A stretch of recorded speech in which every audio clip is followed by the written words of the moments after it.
Welcome back, ladies and gentlemen, to the last session of India by the Bay, Hong Kong, in association with Asia Society, Hong Kong. I do hope you've enjoyed all of the previous sessions on yoga, food, and music. And if you haven't, you can still view them on India by the Bay or Asia Society, Hong Kong, or Teamwork Arts Facebook page or YouTube. And now for our closing, most anticipated session of the series is Churchill, hero or anti-hero, with Shashi Tharoor in conversation with Mukulika Banerjee on the life and legacy of Winston Churchill, one of history's most complex figures. Dr. Shashi Tharoor is an author, politician, and former international civil servant. Dr. Tharoor straddles several worlds of experience. He is currently a third-term Lok Sabha Member of Parliament, representing the Thiruvananthapuram constituency, which he once again won with record margin. He's previously served as the Minister of State for Human Resource Development and the Minister of State for External Affairs in the Government of India. He currently chairs the Parliamentary Standing Committee on Information and Technology. Welcome on board, Dr. Tharoor. I wish we could have taken you to Hong Kong and really taken you to some of those most magnificent restaurants that they have there, or perhaps on another occasion. A happier time post-COVID. Promise. Dr. Mukulika Banerjee is a social anthropologist and professor at the London School of Economics and the inaugural director of the South Asia Centre from 2015 to 2020. Her books include The Pathan Unarmed, The Sari, Why India Votes, and The Forthcoming Democracy.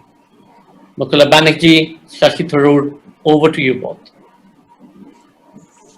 Thank you very much, Seanjoy. Now, Shashi Tharoor has written, debated about Churchill on many an occasion, indeed as part of JLF festivals in various parts of the world. And today it's a great pleasure to be able to do this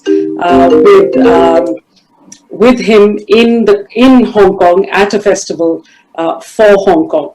Now, Churchill is remembered for a variety of reasons. We are assessing his life and legacy for a number of different reasons. Most recently, in London, the capital of the country of which he served as Prime Minister, in June this year, in 2020, as part of global Black Lives Matter protests across the world, there were a series of protests around Winston Churchill's statue in Westminster, in the square that outside the Houses of Parliament, where his tall, glowering figure has stood for many a decade. And protesters felt that his statue must be pulled down. The police had to then cover him and protect him with a barricade from future protest and to stop it being toppled. So Churchill is not simply a hero, a relic of the 20th century.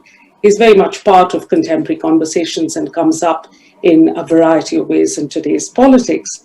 Of course, this is also the time when decolonization is sweeping through campuses across Euro-America and in very different ways in Asia and Africa in university campuses, where students and academics are seriously reconsidering the way knowledge is being produced about heroes, about victims, about the victors. And so thinking about Churchill in the context of these talks of decolonization, of really thinking about critiquing the British Empire, has become so important.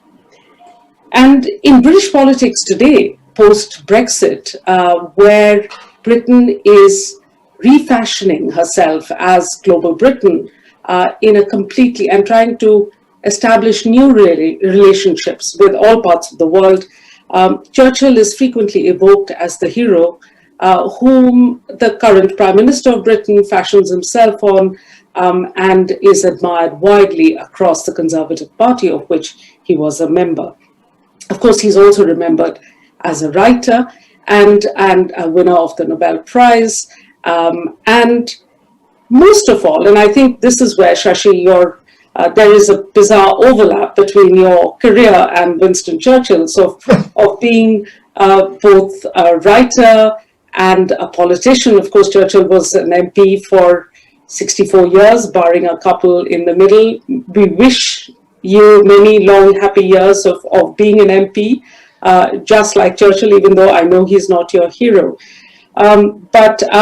So Churchill has these different aspects, and what Shashi and I thought we would do today is pick up on some of these aspects of Churchill's life and really assess that legacy and think about it. But the first thing, I mean, there are a couple of ways in which I think we should also recognize, given this is India by the Bay Festival at Hong Kong, that Churchill's own career at least a couple of points very significantly intersected with the fate of Hong Kong. And the very first one in 1931, Shashi, you'll remember, was when Japan invaded northeastern China. It was, Hong Kong looked very precarious, very vulnerable, and there was talk of the need for reinforcements for the defense of Hong Kong.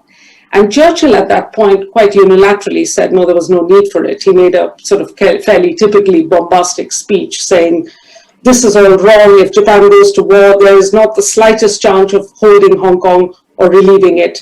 It is most unwise to increase the loss we should suffer there. Instead of increasing the garrison, it ought to be reduced to a symbolic scale. Japan will think twice before declaring war on the British Empire, and whether there are 2 or 6 battalions in Hong Kong will make no difference to her choice. I wish we had fewer troops there, but to move any would be noticeable and dangerous. And happily for Hong Kong, his cabinet intervened and said this might not be the best idea. And it was actually strategically very important to defend Hong Kong, and the Canadian Prime Minister, Mackenzie King, then answered his plea for help and immediately sent 2 battalions to Hong Kong. So this very early, this is 1931, long before the Second World War, for which, of course, Churchill is remembered and celebrated as a defender of liberal democracy against fascism. Long before, in 1931, he wasn't the most astute of strategists, was he? Not at all, Mukulika. Well, you actually said a lot of things to react to, if I may. First, of course, and perhaps gratuitously, was this business about Boris Johnson evoking him. I think there's this wonderful Marx phrase, right, that all great world historic facts and personages appear twice, the first time as tragedy and the second time as farce. I think that really would have to be Winston Churchill was a tragedy for all of the subject peoples he oppressed, and Boris Johnson seems to be a farce as with his attempts to model himself. This is implied comparison with Churchill, but be that as it may, I'm not going to get into British politics now. On the question of the defense of Hong Kong that you mentioned, you're quite right. Churchill wasn't very keen, but it's of a piece with his overall track record of disastrous judgment on military matters. We have to go back to the horrendous defeat at Gallipoli in 1915, a plan that he had hatched when First Lord of the Admiralty. Then again, when he became Prime Minister, the Norway disaster of 1914 was his baby. His decision to delay the planned 1943 invasion of Europe in favor of a pointless diversionary campaign in North Africa instead in 1942, which in turn led inevitably to the great Allied losses in Italy, because their topography overwhelmingly favored the defenders. And all of this, suggests that as a military strategist, Churchill was often in error but never in doubt. There was a sort of bloodthirstiness to his rhetoric, which was excessive as his rhetoric was. But then you talked about Churchill as a great defender of liberal democracy, and I have to say I must dissent completely from that. Because it's too easy to forget that throughout the 1920s and early 1930s, Churchill was an open admirer of Mussolini. He declared in the 1920s that the Italian fascist movement had rendered a service to the whole world. Had it been necessary, he stated, he was prepared to do in Britain what Mussolini had done in Italy, and I quote, from Churchill. If I had been an Italian, I'm sure that I would have been wholeheartedly with you from the start to finish in your triumphant struggle. He traveled to Rome in 1927 to express his admiration for fascism. And there he announced that he could not help being charmed, again Churchill's words, by Mussolini's gentle and simple bearing and by his calm, detached poise. This is all, by the way, I checked these quotes from the Times of London in 1927. So I'm not talking about any retrospective. This is stuff that Churchill actually said. He was an open admirer of fascism and dictatorship. And as for democracy, a very late convert to the cause. As late as 1931, Mukulika, he sneered notoriously at the Indian representative to the Round Table Conference. And he said, the Indian Congress and other elements in this agitation for freedom is my edition, represent neither the numbers, the strength, nor the virtues of the Indian people. They merely represent, let me quote again, those Indians who've acquired a veneer of Western civilization and have read all those books about democracy, which Europe is now beginning increasingly to discard, unquote. In other words, democracy to Churchill was an idea that Europeans like him were happy to discard in the heyday of fascism. When circumstances plunged him into being the standard bearer of democracy and freedom, he embraced the public relations opportunity. But the idea that he always stood for liberal democracy and freedom and all that's good in the West and so on, as people like to think, reflects neither the man's professed convictions nor his record. He was an awful figure. I mean, as far as I'm concerned, a man, in fact, there was a very famous comment about Churchill when he first got into politics. When Charles Hobhouse, who was the Postmaster General, it's a cabinet position in those days during the First World War, described Churchill as ill-mannered, boastful, unprincipled, and without any redeeming features. And Hobhouse was right in 1915, and it continued to be true until, of course, the world and historical judgments were swayed by his hypocritical and fraudulent rhetoric. This is, frankly, a fanatical advocate of anything but democracy. He preached the oppression of non-white peoples, and we can talk in greater detail. I mean, his advocacy of poison gas against uncivilized people like you and me. This is not a good human being. This is a really evil man. There's very little to choose between him before luck turned his way and he became Prime Minister of wartime Britain, and the Churchill that the world knew in the 10s, 20s, 30s, whose record is absolutely disgraceful. So, I mean, if one thinks about Churchill in contemporary Britain, say, there is a huge defense and genuine admiration for the man. And there are people who will argue till the cows come home with you, say, about why Churchill is a hero. So if you were to play devil's advocate yourself, what would you say in his defense? Or do you think he's indefensible throughout? No, I mean, I'll tell you what I think this claim rests. I remember Harold Evans writing some years ago about Churchill as the British Lionheart on the ramparts of Western civilization. I mean, this rests almost entirely on his stirring rhetoric during World War II. And I think that ever since World War II, which his side won, books and cinema have assiduously built up the image of Churchill, the defiant bulldog who kept the British in the Second World War, when so many of the establishment, like Chamberlain, wanted peace. And of course, embellished by Churchill, the parliamentarian of rapier wit, who dominated its politics at a time when Britain was the epicenter of a worldwide empire. So all of these things made him a very attractive figure to glamorize. But even then, most of those who attempt to glamorize him have to invent fake stories about him, because the few good stories aren't enough. So this entire thing about that Oscar-winning Churchill film in 2018, which shows him having a conversation with a black man on the subway, I mean, this is preposterous.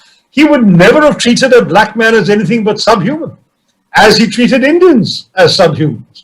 And then, of course, he was an elegant writer. I think it was said that one of his critics, John Maynard Keynes, said he was the finest finest writer amongst politicians since Disraeli.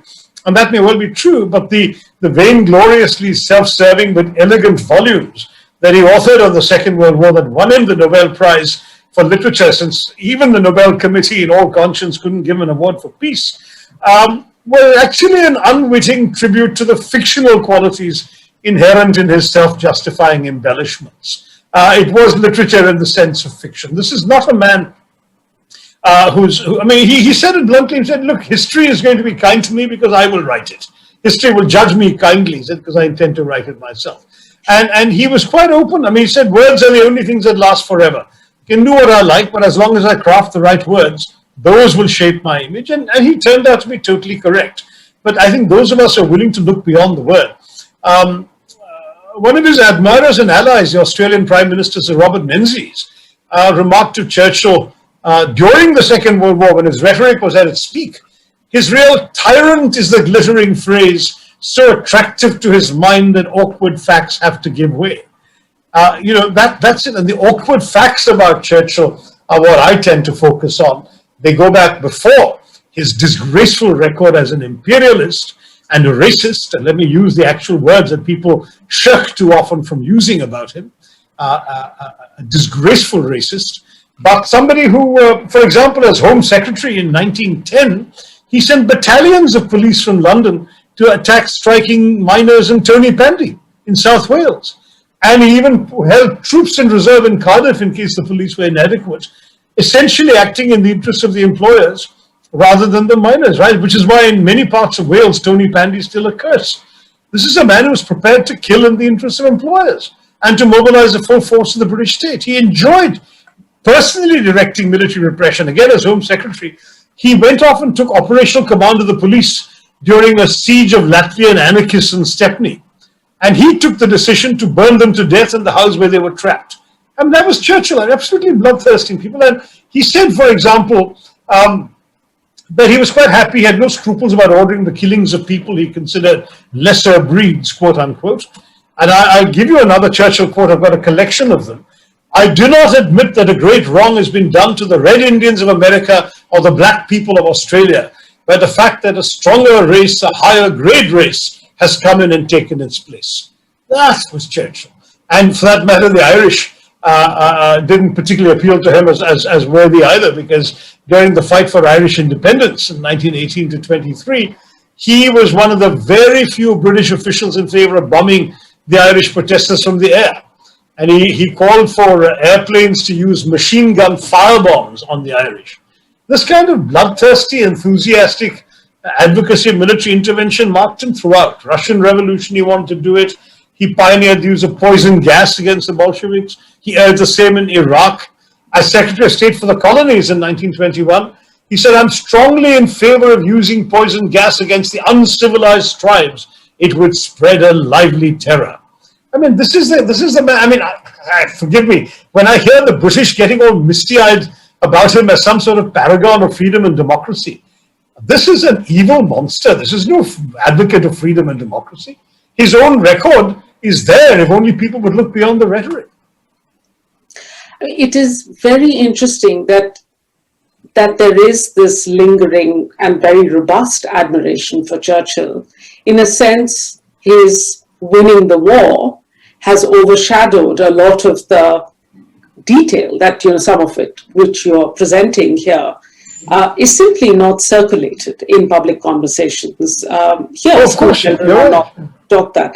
But I want to go back to something that you were saying a little bit earlier about his fascination for Mussolini, right? And his flirtation with fascism, his complete disregard, his lack of attachment to democratic ideas. Right. This was the man who is remembered to have stood up to Hitler. So where is his position on fascism, number one? How would you see that distinction between Mussolini and Hitler, if you see one? And secondly, I think we should spend a bit longer talking about race, much more squarely in a minute. Yeah. Sure. Well, on fascism, I gave you chapter and verse of all that he said, but it's worse because in 1931, as a backbencher, he was consorting openly with the likes of the British fascist leader, Sir Oswald Mosley. And in fact, it's no accident that as late as 37, 38, some prominent Germans were writing that he would be a very suitable candidate to head a pro-Nazi Vichy-style government in Britain. What happened was that he didn't like Chamberlain. There was a conflict going on. I've forgotten which historian it was who observed that had Churchill died in 1938, he would only be remembered as a failure. He'd been a backbencher throughout the 30s, and everything he said would have obviously been discredited by having to fight the Nazis and the fascists thereafter. But I think Churchill, to some degree, lucked out. A man who really had a lot of contempt for democracy, took a strong dislike to Nazism when it moved into Czechoslovakia, when it moved into Austria, and I think particularly to Chamberlain, because Chamberlain's rather weak-kneed response, as Churchill saw it, gave Churchill an opportunity to stand up for a kind of robust, muscular approach that he had always advocated against all sorts of sundry targets, usually lesser breeds and natives and people like that. But here he was willing to advocate it against the Nazis. And I think, you know, when Halifax was offered the prime ministership, but it wasn't possible for him to accept because he was a member of the House of Lords, Churchill lucked out. And when Churchill got it, then of course he took over. He talked about this being what he had been destined for. This was the destiny that he was now there. And it was like an actor inhabiting a role. He recited the lines appropriate for the role. There were no genuine democratic convictions there. These were the words that appealed to him, and he was brilliant with words. Let's not doubt that. I think even admirers like the historian John Charmley talked about the sublime nonsense that he spoke.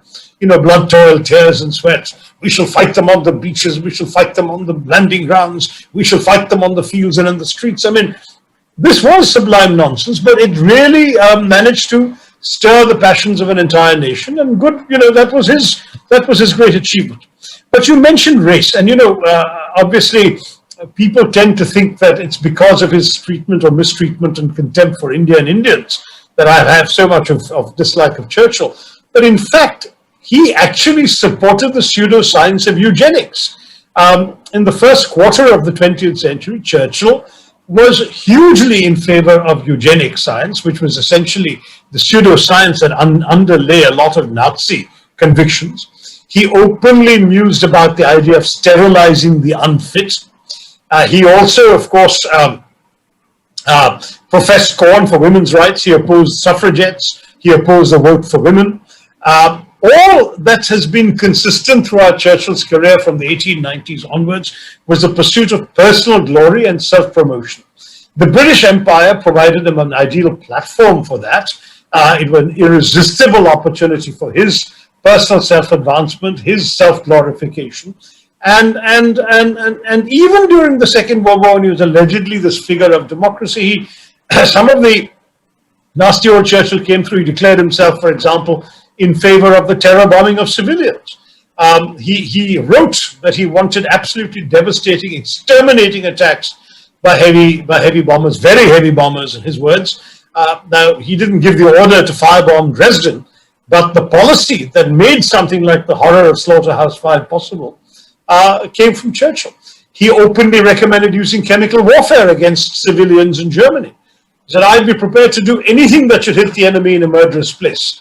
And he said, he asked a political ally for support in using poison gas. We could drench the cities of the Ruhr and many other cities in Germany, he said. He came up with a plan to feed German cattle with anthrax cakes. But this would kill the cattle and thereby deprive the Germans of milk and beef. But of course, would also kill German civilians who'd be eating the infected cows. And amorality never troubled Churchill. And this amorality, I mean, even the right wing has problems with him about things like the involuntary repatriation of 2 million people to the Soviet Union, many of whom had never been Soviet citizens. Solzhenitsyn, for example, was anti-Churchill for turning over Soviet civilians to communist rule, for turning over the Soviet command of the Cossack Corps of 90,000 men to the communists, wagon loads of old people, women and children. You can read the Gulag Archipelago for that. The brutal expulsion of Germans. Now, I'm not, a great fan of the Nazi campaign of expansion into Poland, Czechoslovakia, Yugoslavia, Hungary, Romania, and so on. But Churchill was equally brutal in expelling these innocent civilians out. There was great suffering, and it's been estimated that about 2.1 million civilians died from the Churchill-ordered expulsion of Germans from these countries when they were conquered by the Allies. Churchill told the House of Commons, expulsion of people is the method which will be the most satisfactory and lasting. There'll be no mixture of populations to cause endless trouble. We'll make a clean sweep. I'm not alarmed by doing this to people. So, he was, really an amoral figure. He never had many scruples. I know that one doesn't like discussing personal matters when you're discussing the politics of somebody, but that it has been suggested that while his son Randolph was away at the front, he actually got his daughter-in-law Pamela to intimately entertain the American envoy Averell Harriman, whom she later married. That's another story. But he was, in other words, untroubled by effectively condoning, if not inciting, his own son's cuckolding in what he saw as the larger interest of developing closer relations with the U.S. It's just an altogether dislikable person. And then, of course, the racism, coming right around to that again.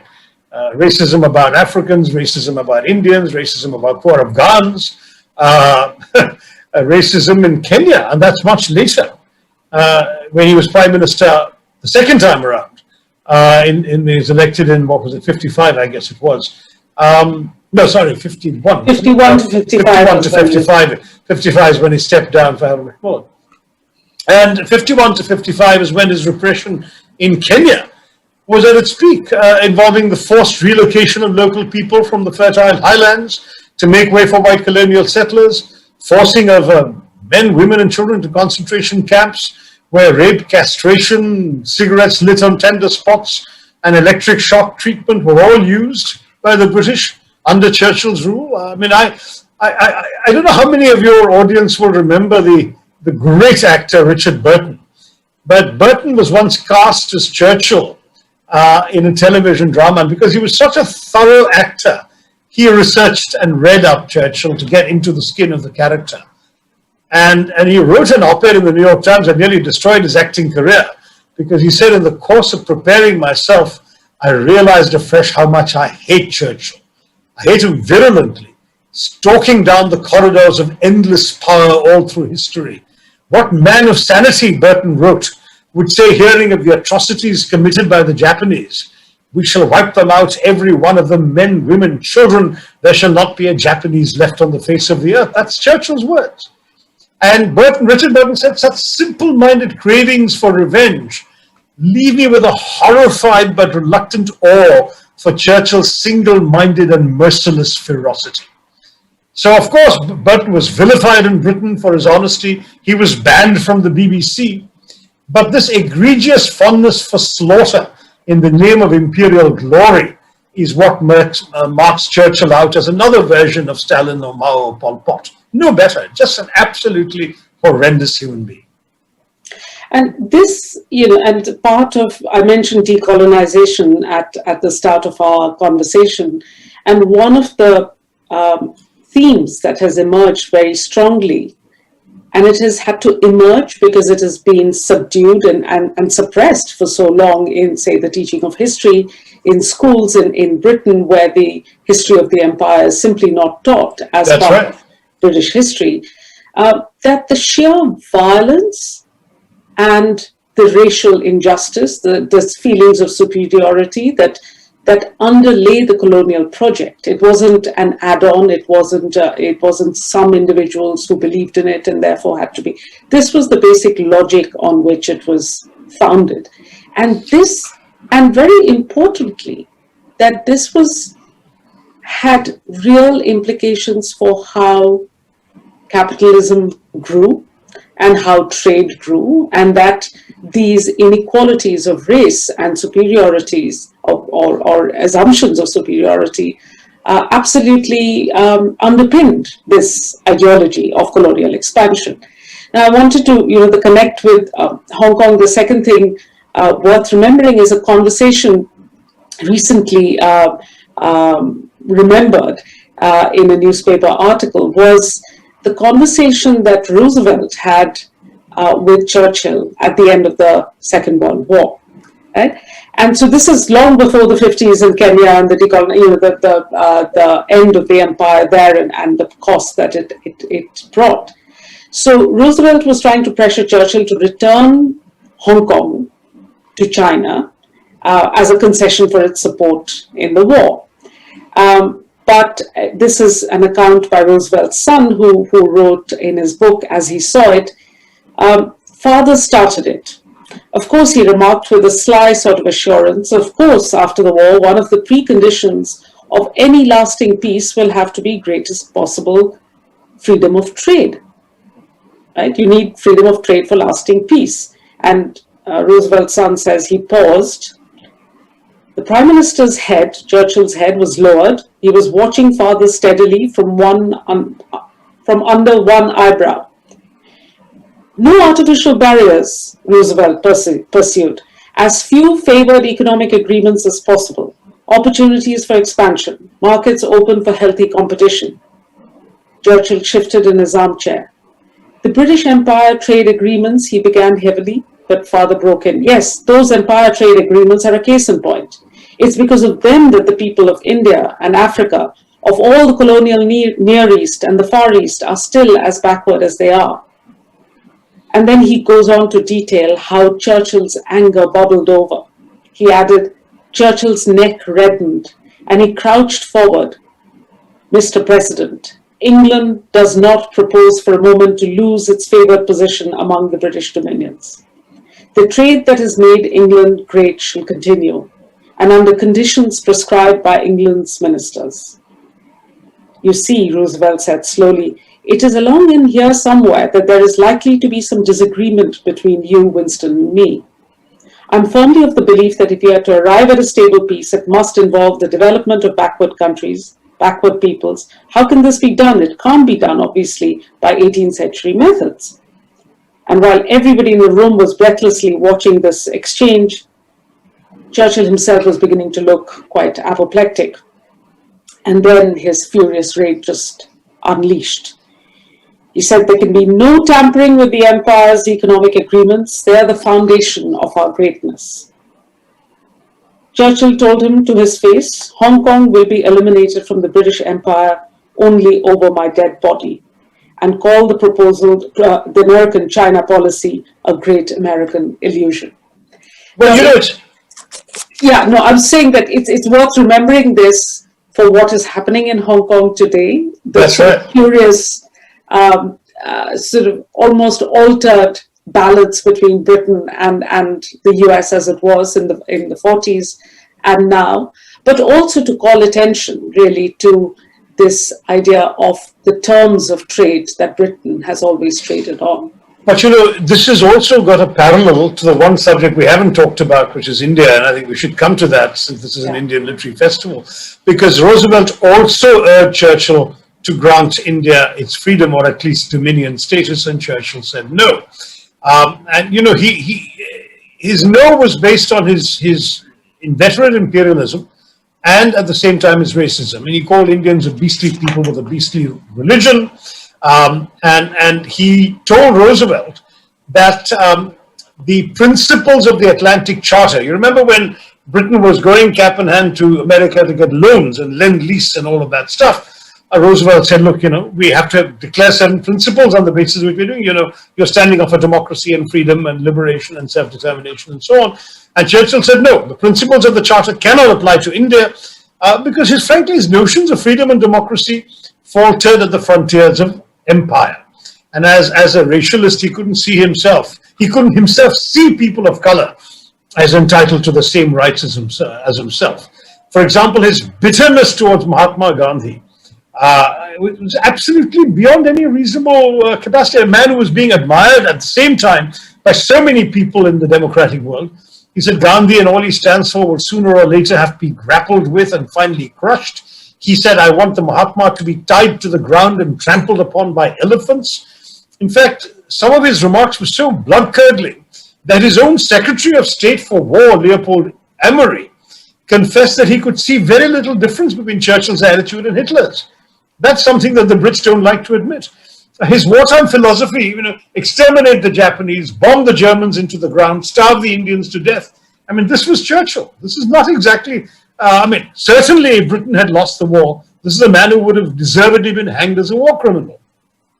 We all know that some 4 million Bengalis died of hunger in the 1943 famine, but how much of what happened to them was dictated by decisions personally taken by Churchill has been very effectively researched by Madhusri Mukherjee in Churchill's Secret War, in which he demonstrates he deliberately ordered the diversion of food from starving Indian civilians to well-supplied British soldiers, and that too to top up European stockpiles for a possible future invasion of Greece and Yugoslavia.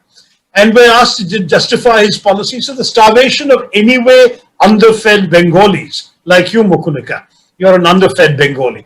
The starvation of anyway underfed Bengalis is less serious than that of sturdy Greeks. I mean, that was it. So he actually got the Brits to take grain out of starving Bengal for home consumption in Britain, generous buffer stocks in Europe, grain for the tummies and so on. The life or death of the Indian subjects of the British Empire was irrelevant. And Churchill said the famine was the Indians' own fault for breeding like rabbits.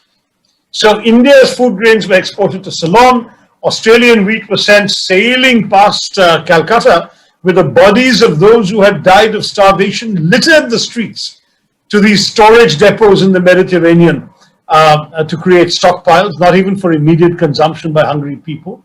And India was not permitted to spend its own sterling reserves, even use its own ships to import food.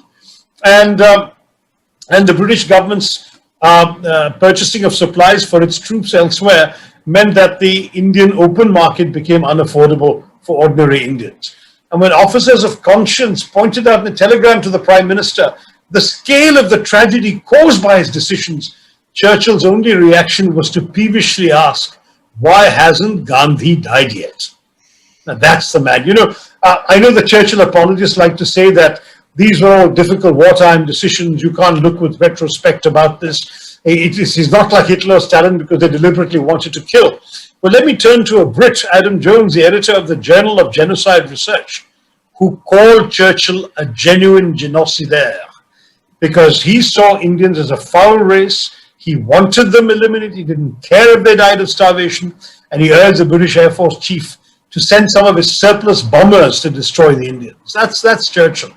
So I would say, and I know we've come to the end of our time, but that the hagiology of this odious man obliges us to remind people of his crimes. To the Iraqis whom Churchill gassed, the Greek protesters in the streets of Athens who were mowed down on his orders in 1944, to sundry Pashtuns, the poor Afghans, whom he was only too happy to exterminate and of whom he spoke with contempt. He said the Pashtuns needed to recognize the superiority of race and that any Pashtun who resists the British should be killed without quarter. To people like the Kenyans we've talked about, the Welsh miners we talked about, as well as to Indians like you and me. It will always be a mystery why a few bombastic speeches have been enough to wash the bloodstains of Churchill's racist hands. If I had to express an epitaph for Churchill, he's a war criminal, an enemy of decency and humanity, a blinkered imperialist untroubled by the oppression of non-white peoples, and a man who fought to deny us freedom, fortunately unsuccessfully. Shashi, what worries me, you say it's a mystery why he's remembered, right? Well, I answered earlier why I thought he'd been praised when you asked me. What I think in the contemporary climate, I know you said you didn't want to talk about British politics, but actually looking at the world now, and certainly sitting in London as I am, the reason and the very fact that Churchill is celebrated is not simply a misunderstanding or a misreading or being an apologist for some stray remarks that he made in an absent-minded manner or making racist jokes to irritate his friend, the kind of things that we have heard in defense of Churchill. But the fact that he is celebrated tells us something about the nature of British politics today, would you say? I mean, this is Britain today is in a very different place than it was before it had the referendum to decide whether they stay or not in the EU. And it's got to, again, once more, forge bilateral relations with countries across the globe. Celebrating Churchill and his ideas is not going to cannot set the tone for 21st century politics, or can it?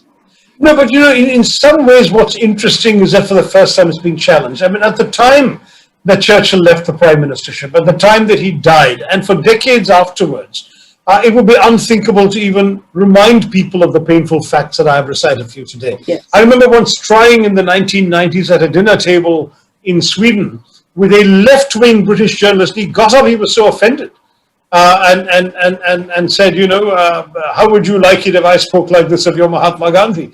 And this was something that totally stunned me, because I couldn't imagine anyone, equating the two. But that was the kind of way in which British people thought he was beyond the pale. But I would say, and this is my hopeful note, that I think Britain is slightly changing. Many have forgotten that at the May Day protests of 2000, protesters spray-painted red blood around Churchill's mouth and gave him a mohawk haircut, transforming this iconic war hero into the comic book supervillain, the Joker. I think it's been an updated contemporary reimagining of all the evil this man represented around the world.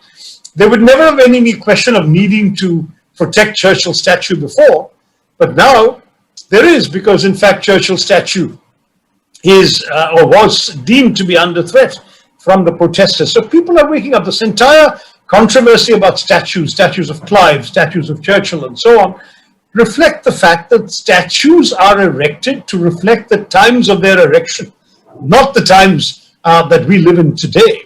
And that today's people have every right to set the record straight with our own sensibilities. I have no doubt that the man who was voted in some ridiculous poll as the greatest Briton of all time will tumble from that pedestal eventually. How many more generations will it take for enlightenment to come? I don't know. But every single point that I've made to you is an indisputable matter of historical record, can be verified by the contemporary newspapers. Every statement he's made, every claim he's uttered, every decision he's taken has been extensively minuted. I remember when Roy Jenkins wrote a rather flattering biography of Churchill and came to New York to launch it. I questioned him, frankly. I said, what about some of these things, only a handful of these things? And he sort of looked slightly abashed and said, yes, I suppose he was a racialist. But the truth is that Churchill's admirers can only admire him by glossing over every single one of the things I've said to you. If you're going to convert this man into some sort of apostle of freedom and democracy, you have to overlook the overwhelming weight of evidence against that before 1940. That's the problem. And they do it. And they do it, of course, with beautiful, elegant prose and lots of pages of great admiration. But I've given you the reasons why I don't believe any of that is deserved. Thank you so much, Shashi. I think it is important to remember that there is, like you quite rightly pointed out, that there is, as students and the younger generations learn the history of Britain with greater nuance and greater detail. I mean, forget nuance, actually learning the history in its detail is so important to start those conversations. The reasons why people were protesting at the statue was because there is a generation that asks questions of its own history. It's not the history of Britain, or it's not the history of India or the history of Hong Kong that is at stake. This is Britain's history that needs to be taught. And the whole discussion around statues, which of course bubbled over in this summer, this year, also raised very difficult questions about public art, who should be celebrated, who should be not. And I think somewhere there has been, if not a consensus, at least a very forceful opinion that has now found voice, that you cannot celebrate the lives of heroes without providing all the context, some detail of what this man's or woman, but there are very few statues of women anywhere in Britain, but what the statues, what this man actually stood for in its entirety, and therefore whether one should have a museum of colonialism, as some historians have argued for, where you can. I have two myself. Much more of a, and as you have, quite, to have a clear narrative. But what is fantastic is that whenever people want to inform themselves of Churchill in his entirety, they will always have your writings and books to turn to, amongst others. So thank you very much. This has been great fun, even though the subject matter has been less than. Thank you. It's been a bit painful. Well, thank you, Mukulika, for helping bring out all of these sordid realities of this anti-hero. But thank you very much, and all the best to the India in the Bay Festival at Hong Kong. Back to JLF. Thank you. Thank you so much, Dr. Tharoor and Dr. Banerjee, for that wonderful and, may I add, thought-provoking session. I, for one, didn't realize how that time flew by, and I'm convinced that the past hour did not have 60 minutes in it. A huge thank you to our viewers for tuning in, for the many social media posts, the shares, and the likes. Much appreciated. In case you missed out on any of our previous sessions on food, music, or wellness, you can still catch them on the Teamworks, Asia Society, or India by the Bay Facebook pages. We'll be back with you, hopefully, with an on-ground festival in 2021. We've got an exciting collaboration that we've been working on with Hong Kong Philharmonic. Till then, on behalf of my colleagues, Lakshmi, Paru, myself, and those at Teamwork Arts, stay safe and stay well.